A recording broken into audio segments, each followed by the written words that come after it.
বাংলাদেশ জাতীয়তাবাদী দলের ভারপ্রাপ্ত চেয়ারম্যান, বাংলাদেশের মাটি ও মানুষের নেতা, দীর্ঘ 17 বছর পরে বাংলাদেশের মাটিতে পদার্পণ করায় সারা বাংলাদেশে উৎসবের একটি আমেজ তৈরি হয়েছে।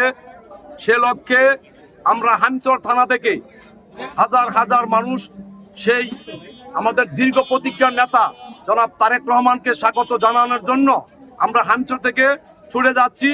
আমরা তার সাথে সাথে কামনা করছি তারুণের প্রতীক দেশ নায়ক জনাব তারেক রহমান আগামী 12 ফেব্রুয়ারি বিপুল সংখ্যাগরিষ্ঠ পেয়ে বাংলাদেশের প্রধানমন্ত্রী হবে এবং আমরা সবার কাছে উনি যেন সুস্থভাবে আসতে পারে এবং আমাদের এই 12 ফেব্রুয়ারি ভোট যেন সুষ্ঠুভাবে হয় সেই জন্য জনগণকে স্বস্পুত্রভাবে কেন্দ্রে গিয়ে 12 তারিখে ভোট দেওয়ার জন্য বিশেষ অনুরোধ করছি। তার সাথে সাথে আমাদের দেশ নায়ক তারেক রহমান আজকে যে আসতেছে সেটা যেন সফলভাবে কামিয়াব হয়।